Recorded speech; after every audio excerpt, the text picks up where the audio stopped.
incredible, it really is quite incredible, shift in perception. It's called Sarvatma Bhav. Sarva means all, and Bhav means good mood, or the divine mood of bliss, the divine mood of unity, meaning that you see God in everyone and everything. You see if you can feel the Atma in yourself, you can see it in every other being, because all beings, all living beings have a soul. If they're alive, then that's evidence that a soul exists. So there are no such thing as things. Trees are not things. Trees are living people. So who will be the happiest person? The one who brings happiness to others. This is a basic tenet in the yogic philosophy. And Ingrid and I are on the same page with this, although she always says to me, I'm not a spiritual person, Shэрon, but... I disagree. So I just realized that I think they may have fixed something, but we're now live on Facebook. So for those of you watching now, newly, again, you're watching a conversation between and with Shэрon Gannon and Ingrid Newkirk. Welcome to this Charter for Change panel discussion on veganism. Both of these people are actually evidence why we need more women leaders in the world. The world would be a much better place, and I mean it as a compliment to you both. So Shэрon, you come at this topic from a spiritual angle, from a yoga perspective. So if you had to weigh in on this, Ingrid, what would you say? You know, I have to commend you on the beautiful book Animal Kind, which I have been reading every day in the last week. It's so fascinating and shocking at the same time. There's such a beautiful description of all the capabilities of the love and the play that animals engage in. Do you feel that if more people were educated about the complex nature of animals and animal life, that there would be less cruelty and killing on this planet? Yes, Hari, absolutely. And of course, Jiva Mukti teaches so much of what it means to be spiritual in the very best sense. When I say to Shэрon, I'm not spiritual, I mean, I mostly mean I don't subscribe to a particular religion or anything. I just work day to day, and my heart breaks day to day. And then I feel good about being able to help day to day. So I'm just going through life. I don't want to be on my deathbed, looking back, if I'm allowed to look back, if it doesn't happen suddenly, and think, I threw my life away. I wasn't as caring as I would like to be, or as most of us would like to be thought of.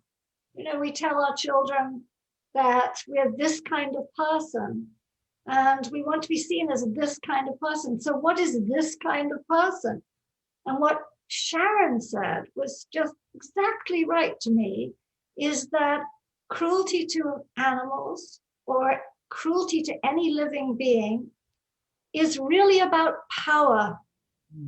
It's that we are so privileged as human beings, and then in characterizing very different parts of humanity, we look down constantly at others, and we don't see ourselves in the other. And the fact is, we are all others to someone. And so it's like sexism or ableism or genderism or racism or any of the speciesism. It's all about supremacy. And if we're decent people, we have to stop being supremacists. We are not special. the way we become special, I think, is by showing our compassion, our respect, our understanding, by opening our hearts and our minds. And instead of saying, well, there are animals over there, and there are these people from another country over there, and there are these people who aren't as clever as me over there, whatever, just get rid of all of those categorizations and think of us as all together. And then you will be vegan, not only in what you eat, but in what you wear, what you buy, what you say, what you do, because vegan doesn't just mean I don't kick the dog or eat the cow. It means that I am respectful of all living beings to the extent that I can be. And one other thing that Sharon said was just so spot on. Everything you say is spot on, Sharon, but one thing particularly, other than the power thing, which resonates with me so much as being the problem, is that it's so easy for us to just say, oh, it's too much and I don't want this. But what we are capable of enormous compassion. And today, unlike when Peter started 40 years ago, it doesn't take much effort not to be mean or to choose something that's kind instead of cruel. So I do hope that people will open their eyes and their minds and their hearts and embrace animals. And I hope my book, Animal Kind, helps them see who animals are, because if you see who they are, you aren't going to want to be mean to them. Thank you. Look at this ad. What an ad. It's on Amazon, it's on Peter. And the first part of the book, you know, Hari, is all about who animals are, their amazing abilities, communication, kindness, parenthood, everything, just mind-boggling. And the second part is, now you know that, what can you do to make sure that that information informs your behavior? Absolutely. And all the practical choices we can make now because of more consciousness, thanks to you guys. There's so many things people could do. You know, there's so, you know, you could buy clothes that are beautiful made, they're fashionable. You don't have to, you know, and, you know, one thing that brings me, really bugs me is, you know, our taxpayers' money, the National Institute of Health funding these absolutely abhorrent experiments and testing. You know, if you don't mind, I'll share a small story. Sharon, you will love this story. Shamdas and I were in Braj by Jatipura. We were going around the Govardhan Hill, and in the afternoon, 3 o'clock, we come across 500 hungry monkeys. You know, as you know, there's monkeys everywhere. And then so there was this guy pushing a cart with selling nuts. They're called mumfali. They're like chickpea nuts and some peanuts. He had many kinds of nuts. And then Shamdas and I looked at him and go, let's buy this cart and feed them. It was a very dangerous and ambitious endeavor, but it worked out. You know, the monkeys were amazing. They formed a line. Human beings don't form a line when they're hungry. They were trying to jump, but when they understood that, okay, they're not going to feed us unless we do it properly, they lined up. We bought the whole thing. Shamdas, he always does, reached into my pocket for the rupees. Like, do you have any rupees? Took all my money, gave it to the guy who was shocked. His whole business model is turned upside down. Where he sold everything. And then there was one angry monkey. He was very strong and masculine, big guy. He was trying to steal everything from actually the little weak monkey. But when we insisted that we feed the little monkey first, he understood. You know what he did? He came and he was stroking the little guy and he gave some of his peanuts. If that's not like us in compassion and empathy, and then you have these well-educated scientists in you know, torturing monkeys in the basement funded by taxpayers' money, that is absolutely unbelievable that we could do that. So, so what do you think is happening there, Ingrid? Is it because that's all they know how to do, to torture monkeys for a living, and they're scientists and PhDs, and they would be out of a job if they change their practice, or is it something else? I think part of that, Hari, it's true, is that they're on a career path. That's how they pay their mortgage. That's what they were trained to do. And no one has looked over their shoulder closely and said, excuse me, what are you doing here? You're finding what? Well, you're not finding it, because these monkey experiments and mice and beagle experiments don't get us anywhere. We're in the age of organs on a chip and high-speed computers you program with human data, and you get results like that. Simulation can be done, right? Yeah. Oh, absolutely. But I think there's another factor here, and it's quite insidious. I mean, we have found that the most callous people who have really never thought beyond themselves, who might do other things in their lives that are violent, often work in these laboratories, and that education alone is not enough to give them empathy or sympathy even. And so they just laugh. It's not as if they're just doing something and they wish they could find something else. They don't look for something else. At Peter, we have 19 scientists. We're always saying, excuse me, there's a modern way to do that. And sometimes with agencies, with corporations, we succeed. But if you're on a gravy train and you don't care, and the federal government is paying you, you don't want to see that. And what we see in the videos that we get out of the lab is these people laughing at disabled animals, mocking caged prisoners, just thinking it's all a lark. And yet you look at these animals and a monkey will put her hand out of the cage and try to stop an experimenter from hurting another monkey she doesn't even know. And mice will try to hide their young so that their young aren't taken. And when they see that doorknob turn of someone coming into the laboratory, it's been shown, their adrenaline goes up, their heart starts pounding, their pulse starts racing. They are so scared. So it's not just physical pain, but the experimenters are inured to it. Many of them have not ever thought about it and don't want to. It's like, don't show me, I love my steak. Right. Don't show me, I want to carry on with my career. But luckily, we've got new technologies. Yeah. We've got wonderful PhD students who are saying, I don't want my doctorate by killing animals. I want to do something technically wonderful and scientific and efficient. And so we must plow away and try to stop this. Nice. Yes, I think compassion, compassion is innate within everyone, not just human beings, every being, but it can become so deeply buried. And to awaken compassion, empathy has to be there first. And to awaken empathy, sympathy has to be there first. So it's a 1, 2, 3. You can't just demand be compassionate unless the person has awakened empathy, unless they have at least have a sympathetic viewpoint, then there's no chance. So the point I'm trying to make is, by wishing it was so, wishing these scientists were more compassionate, it doesn't go anywhere. It doesn't go anywhere. Excuse me.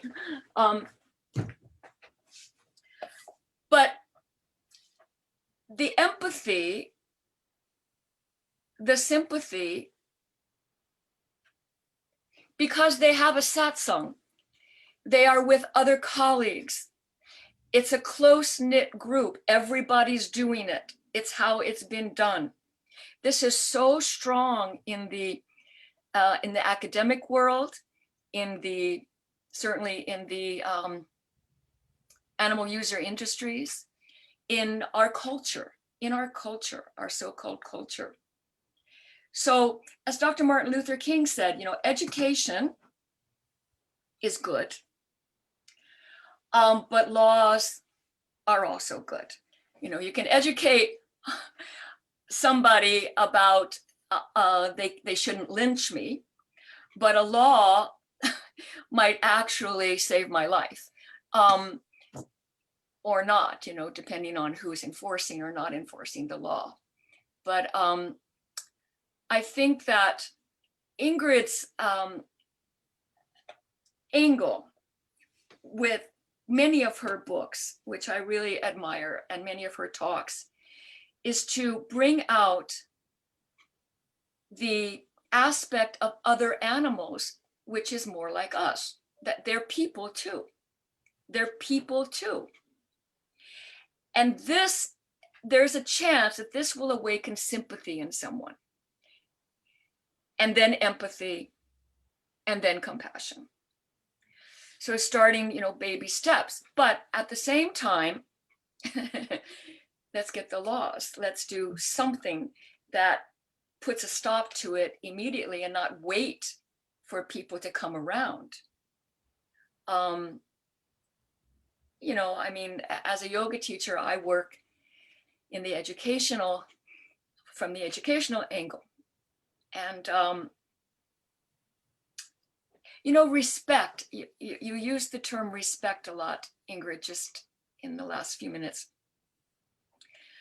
Recently, I was writing an essay, and I was using the word respect a lot. It was about animal rights. And I thought to myself, what does that word actually mean? So I went to the Oxford English Dictionary. It means to look and to look again. You know, specs, glasses. Respect means to look and to look again. So, wow, Patanjali, the first sutra that Patanjali gives in the Yoga Sutra, basically he's saying that. He's saying, if you want yoga, meaning if you want this enlightenment, if you want to know the Atman, the bliss self, which is your own eternal soul, then look deeper into the world around you. Look deeper into the so-called others. Look so deep that you see yourself in the other. So deep, you keep going so that otherness disappears. And when that otherness disappears, then you have a chance to realize that all-pervasive soul, which we all share. I mean, that Atman inside of us is the same Atman inside a beagle, a monkey, a mouse, a crow, someone from Afghanistan, someone from South Carolina. I mean, it's all, we're all, that's what connects us. And it's that the nature of that soul is happiness. And that's what we're all seeking. But it seems like human beings, we're mistaking acquisition of power and wealth for the happiness that we are seeking. But it doesn't seem to stop us, you know, like it's a habit. We're not getting that lasting happiness by doing these atrocities, but we still think, well, we got to just keep doing them maybe better, instead of saying, hey, this doesn't work. Let's drop it and be happy.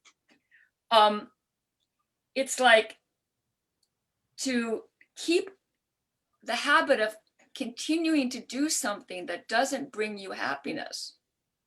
That's called neurotic. That's called, like, you know, that there's a mental derangement.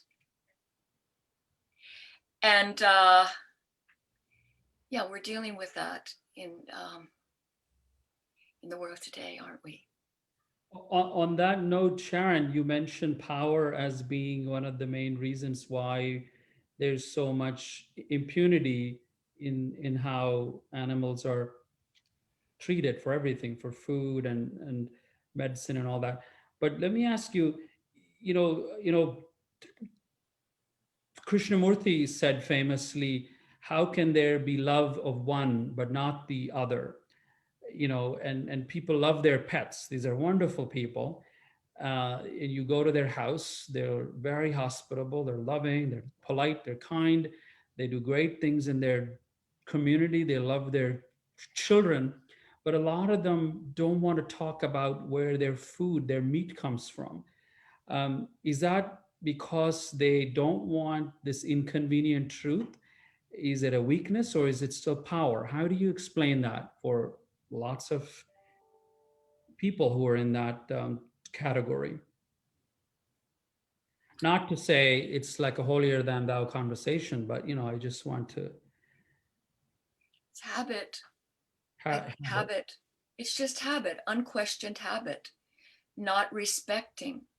So not looking deeper, just it's what I've always done.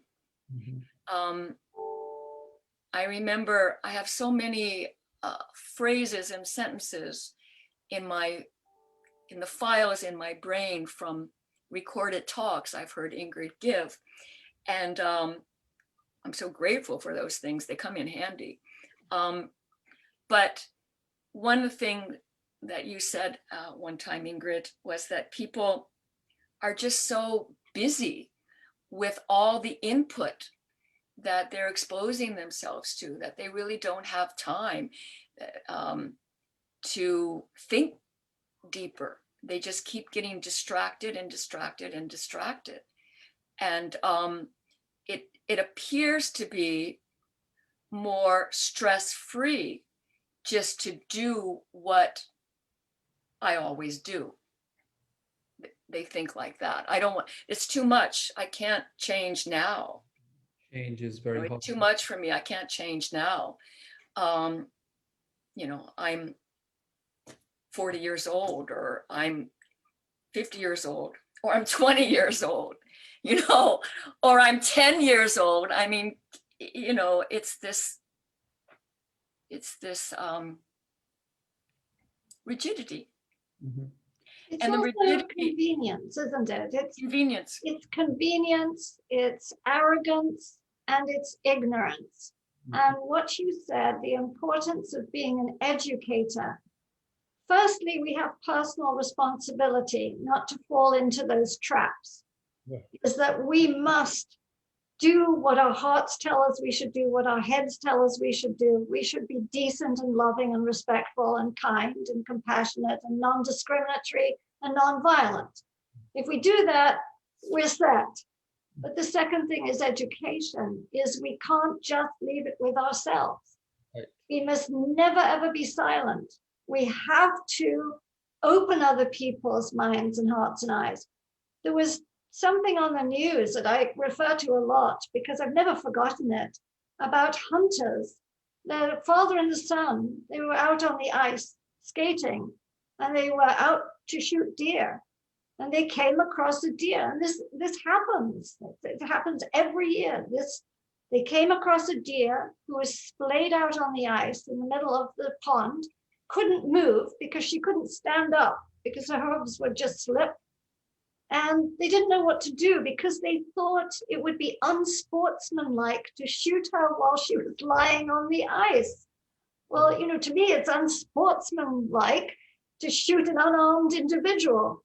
But together they had these ethics, and they got a rope and they put it under her rump, and they managed gradually to pull her off the ice. And they were so excited when she walked away. But the son, who must have been in his mid-20s, late 20s, said to the father, I can never hunt again. He said, I was scared of her, but when I put my hand on her, she was just like a big old dog. And she knew what was happening. She was smart enough to figure it out after initially just trying to scramble. Yeah. And he came to the realization that what he was doing wasn't right any more than if he shot his family's dog. And I think things like that, we can't wait for them to wake this one person up and that one person up. The person who goes to the Philippines or Vietnam and sees a monkey or a dog being strung up to be eaten and says, oh, it suddenly occurred to me that it's awful for all of them. But these revelations are too slow in coming. Right. And so we have to be showing the videos like Seaspiracy. We have to be showing people what's going on and saying, it's my birthday. Will you do something for me? Watch this film. I don't want anything material. I'd just like you to go vegan for 3 weeks or something. So we look after our own selves to make sure we're morally, ethically on the right track, spiritually. And then we teach somebody else and another person and another person. That's our obligation. Yeah, absolutely. They just don't know. At Sharon founded Jivamukti Cafe. When people would eat this wonderful food, they would be like, if I'm able to eat like this every day, I'd be vegan. You know, they just don't know. And as you said, convenience is one thing. Um, so let me switch real quick to this current topic because of the COVID pandemic. Uh, do you believe that it has taken on a new significance? Have you seen any change in people's consciousness? Because again, just this morning, the former CDC director says, I think he believes the COVID came out of a laboratory, obviously with viral and animal experiments. Do you feel there's a greater sense of sort of urgency now because to see what happens when we are careless about how animals are used? Well, what we learn from history is that we don't learn from history. Isn't that what they say? Yeah. And what you said earlier is it takes some cataclysmic event, some massive thing that affects us personally before the majority of people have to change or do change. Right. And in the beginning of this pandemic, everybody was moaning, many people still are, about being stuck inside, not being able to, but they were still going out sometimes to exercise, to walk, to, you know, and now I see they're in the cafes, the restaurants, the bars, they're everywhere. So I'm not sure anybody's learned much, Right. except of course some office buildings won't be reopening, like ours, I'm sure won't be reopening. We'll be Zooming for the rest of our lives. Yeah. But it's sad in a way because we're trying so hard to say, if you felt that yourself, then think about your dog who sits with his legs crossed all day while you're at work, sometimes 10 hours. He's not a machine. Think of the bears who came out in Yellowstone with their cubs and for the first time ever were able to play in the parking lot. The deer who came out, instead of gentle, gentle, gentle, they could actually come out. You know, think what we're doing. But I don't think most people are able to hold those thoughts. And as you said, if it came from a lab, we shouldn't have been taking monkeys and bats and other animals and confining them and creating an environment in which, but most likely it came from these markets where live animals and dead animals, and they're not just in China. They're in San Francisco, they're in New York, they're everywhere. And the blood runs onto the street with the offal, with the waste. It's our habits. It's not, ooh, that ugly market. It's, ooh, our ugly habits that create the ugly market. And think of the fear that each one of those individual animals has in that market. We mustn't be responsible for creating fear in another living being. And so we just, maybe some things will change for the better, but I know that mostly, most people will revert to their deleterious habits, their harmful habits, and not get away from it. Yes, I mean, we know that many of the pandemics originated in animals, and the pathogens mutated into viruses and that jump species. Measles, tuberculosis, and then this more in the recent time, AIDS, Ebola, SARS, and now COVID. One thing that the movie Seaspiracy brought out, which was like pretty an awesome thing to look at is that there's been a rise in wet markets and the sale of bushmeat. Bushmeat is a kind of a catch-all term. It can mean monkeys, antelopes, bats, snakes, rats, civet cats, you know, basically wild animals. And that there's a rise in the number of animals that are being killed and brought to these markets because there's a depletion of fish, because the big fishing, corporate fishing conglomerates are taking all the fish. And so the people that used to make their living on the coasts of places in Africa or in the Far East, that there's no fish for them because they're just going to go out. They used to go out in a canoe and gather a few fish. So now they're desperate to make a living. So they're going into the bushmeat trade. And so it's all related. It's all connected. The complexity, and as Hari said at the beginning of our talk, the issue is complex. It is. But it's also simple. Mm-hmm. And I'd like to go for the simple solution. Yeah. Kindness. Be kind. How kind can I be? I mean, that's a question that each one of us must answer for ourselves. It's not about, hey, you better be more kind. You know, it's, well, can I be more kind before I demand other people to be more kind? And that's what's being called for at this time.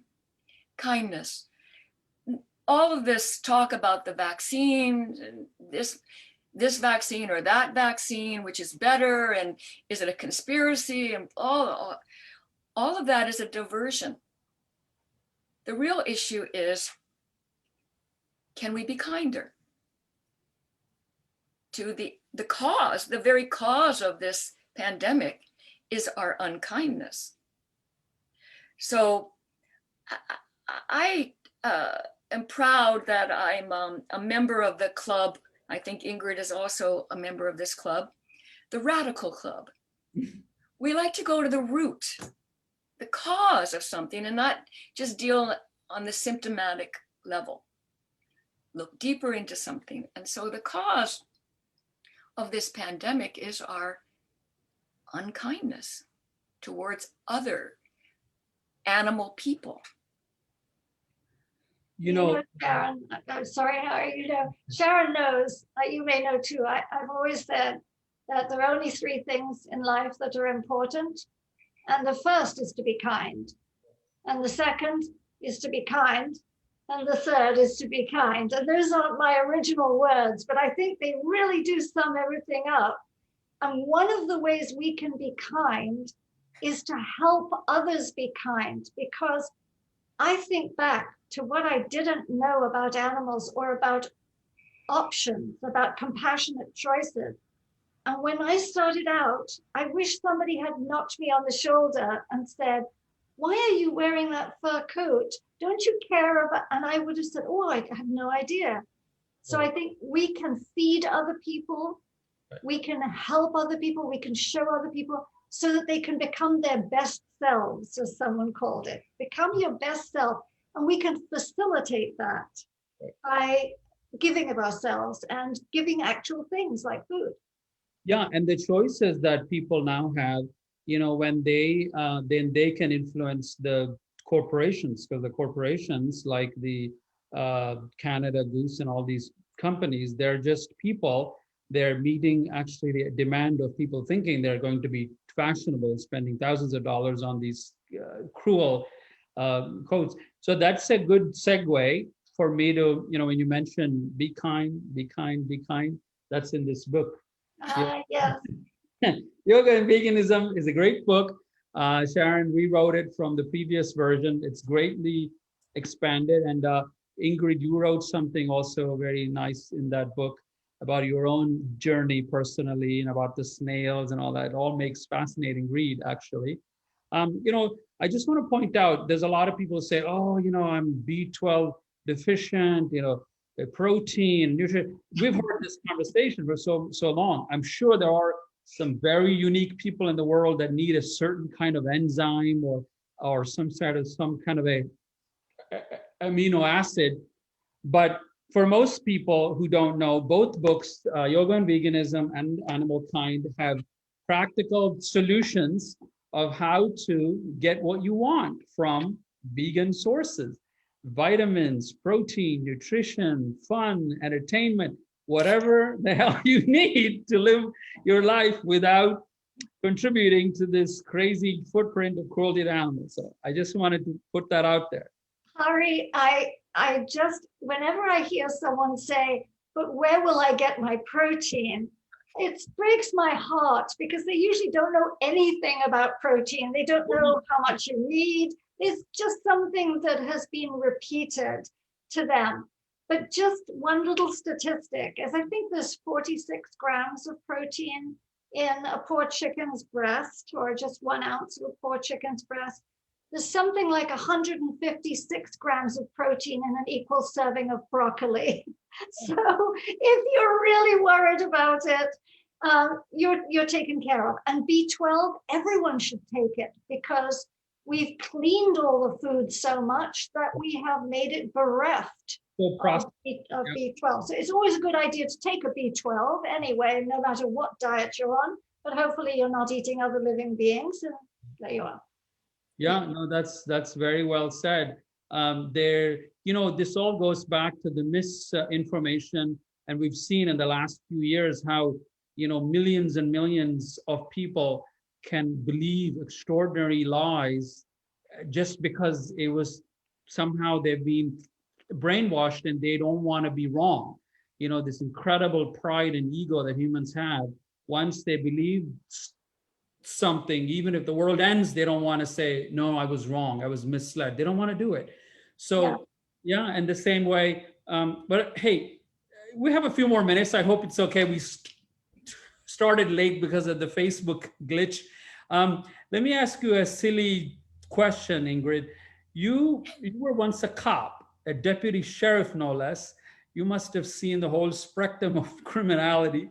Do you ever encounter a vegan criminal? I wanted to ask you that. I don't know why. That is so funny because the other day someone said to me, there's never been a vegan mass murderer. Well, I was going to say, I didn't want to go there yet, but. I remember being in New York once, though, when Reagan was shot, and the gay press had a title on their paper that said, heterosexual shoots prez. And I thought, it's just, anyway, I just wanted to follow on to something that you said, is that when people come up with these reasons and they say, oh, I could never, it's too expensive, which is rubbish, but it's too expensive to be vegan. I always substitute the words to be kind. Oh, it's too expensive to be kind. Or I would never be I would never be kind. And if you put those words instead of vegan or animal rights or whatever it is, to me, it puts it in perspective.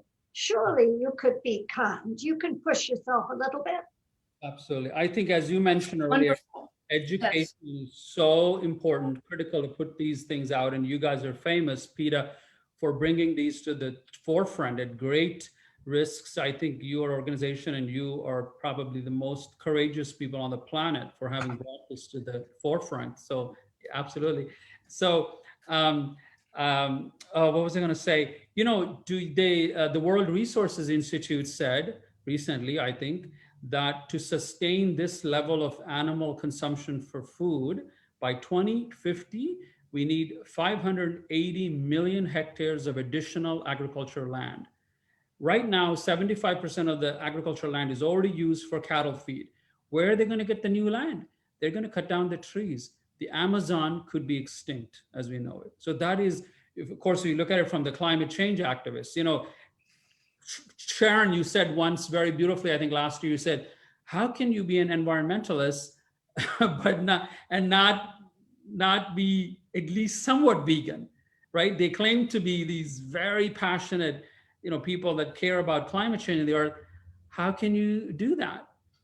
Well, I must say, Hadi, I didn't originate that quote. I'm not the originator. But you said it in a talk, I think, and it kind of struck me. I thought, yeah, that actually makes sense. How can you go to Paris Climate Accord and be a hero, whereas you have no concept of what you're eating every day, or you know What Greta says, it's what Greta Thunberg has admonished them for, to say it's so basic.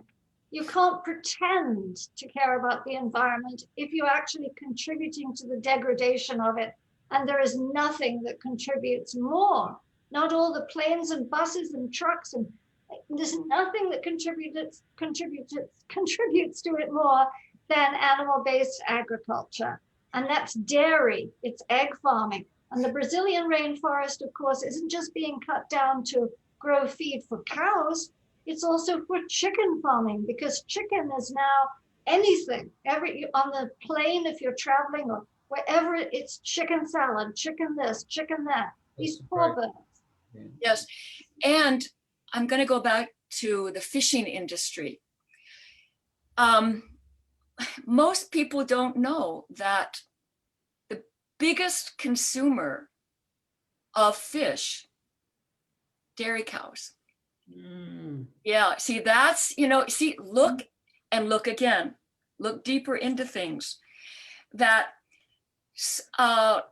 most of the fish that is caught is not eaten by human beings. It's fed to animals that are being raised to be eaten by human beings. Chickens, it's called enriched feed, but primarily it's composed of fish, ground up fish. And a lot of that fish is not the best quality, I suppose, you know. And dairy cows, to be able to meet the quota of milk production, I mean, a dairy cow would never go fishing on her own, would never chomp down on a fish stick or anything like that. But she's force-fed. She's force-fed. These animals that are vegan animals by nature are being force-fed meat. Fish Talk is about meat. And inserting cannibalism into speciesism. And that's how we got mad cow disease. yes, It ravaged everything. It was scrapey, and that came from feeding cows the remains of ground up sheep. There's something else she'd never do, as we all well know, is she'd never kick her baby out. And that, of course, on dairy farms, they take her beloved baby away so we can steal. Since when is stealing something that we should be doing? We steal the milk that was meant for them, and then in the end, we kill them. But Sharon, you reminded me of something that other people don't know. I'm very happy that people are not using plastic straws. But if you want to save whales and turtles and dolphins and all sea life, don't eat fish, because the #1 cause of all that devastation is they're caught up in discarded trawler nets and fishing tackle and all this muck that these big commercial enterprises discard on the ocean floor, either purposely or accidentally. That's what's killing all the whales. There was a whale in California the other day, would break your heart, all completely entangled in fishing stuff, and they couldn't save her. Sometimes they do, sometimes they don't. the amount of plastic in the ocean, I think more than 60% of it is not plastic bottles or plastic straws. It's fishing nets. That's right. Plastic fishing nets, but no one wants to talk about that. And when we're talking about, you're talking about the rainforest being cut down to raise crops, And that is contributing to global warming, the deforestation and devastation of our planet. 25 million acres of rainforest are cut down every year.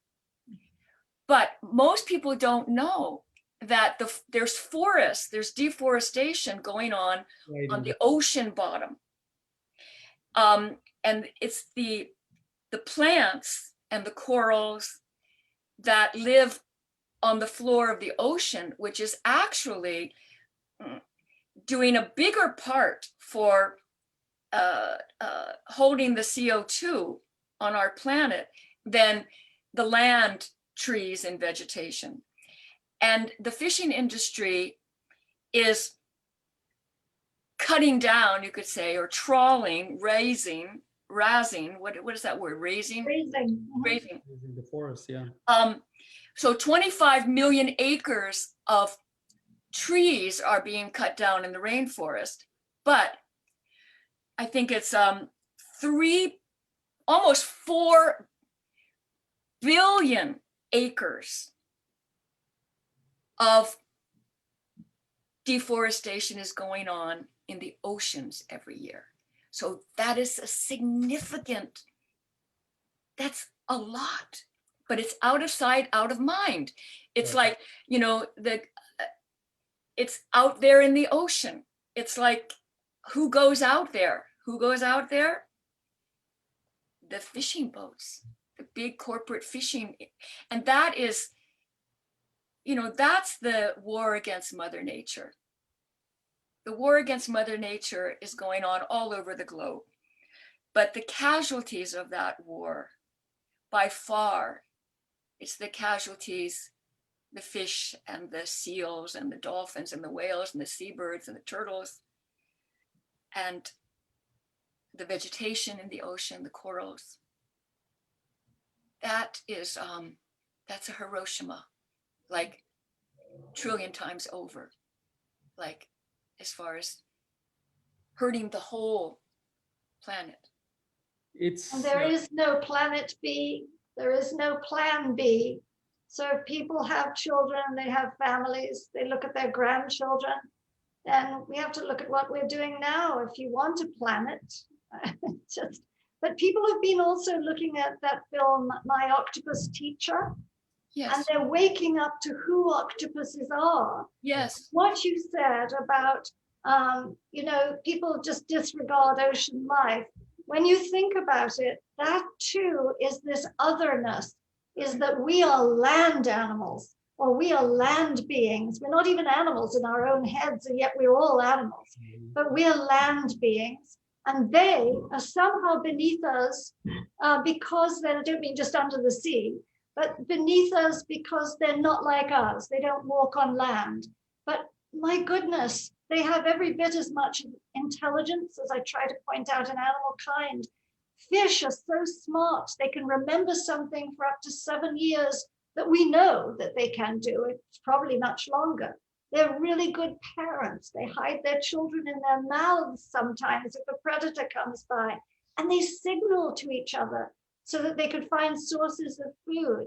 And the octopus and these others change color and communicate in light and patterns, and they can read the ocean waves. I mean, how dare we look down our noses at them? They're so incredible.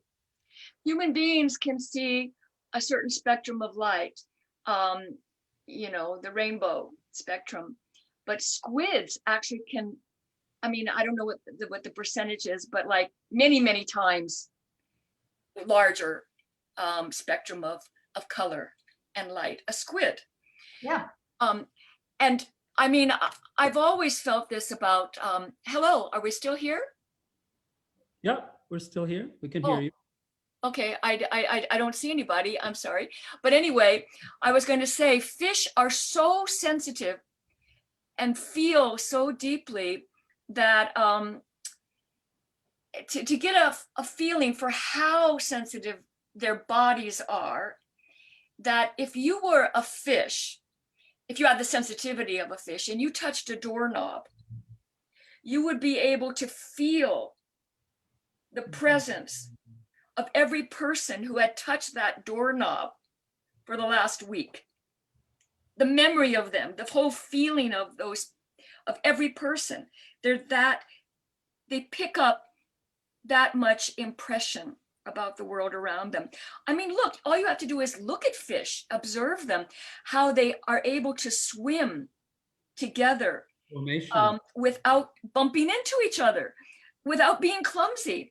It's because they have that extreme sensitivity in their bodies. They have like a lateral spine on either side, I think, or something, that they're able to feel the movement, the minute movements of the water. You know, all a huge innovation in their lips. That to me is so amazing, that human beings devise these clever ways to be cruel. And so I was walking along the river near our office, and there was a woman who was fishing. And I noticed that she was using those barbed hooks, which have 3 separate sets of barbs on each hook. And I stopped and I said, I'm sorry, I noticed you were using those. I just had to say a little something. She said, yes. And I said, I've actually just had this cancerous cell removed from my lip. And it hurt a lot. And I had painkiller. It still hurt a lot. And I said, and I know fish's mouths are so innervated. They are ultra sensitive, and they don't have any painkiller. So those hooks are really bothering me. And she said, well, I like fish. And I said, yeah, I do too, but not to eat. So let me talk to you on the way back. And I thought, that's food for thought. I went to the grocery store and I got her some of those Guardian fish fillets. And I took them back to her and I said, just try them, which is what I think you should always feed people if you can, because they might otherwise not try it. She put them in her freezer box for her fishing stuff. And I know she'll have tried them.